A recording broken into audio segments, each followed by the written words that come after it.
22 વર્ષ બાદ સચિન તેંડુલકરને ખોટો આઉટ આપવાની ભૂલ સ્ટીવ બકનરે સ્વીકારી અને કહ્યું, હા, એ મારી મોટી ભૂલ હતી.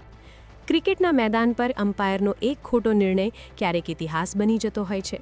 વેસ્ટ ઇન્ડિઝના દિગ્ગજ પૂર્વ અમ્પાયર સ્ટીવ બકનરે 22 વર્ષ બાદ આખરે મૌન તોડ્યું અને સ્વીકાર્યું કે 2003માં બ્રિસ્બેન ટેસ્ટ દરમિયાન સચિન તેંડુલકરને એલબીડબ્લ્યુ આઉટ આપવો એ તેમની કારકિર્દીની મોટી ભૂલ હતી.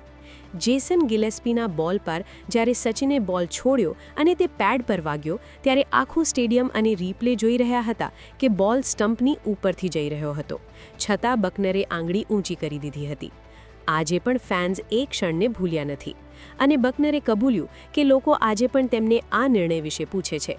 માત્ર બ્રિસ્બેન જ નહીં, 2005માં ઈડન ગાર્ડન્સમાં પાકિસ્તાન સામે પણ બકનરે સચિનને ખોટો કેચ આઉટ આપ્યો હતો, જ્યારે બોલ અને બેટ વચ્ચે ઘણું અંતર હતું.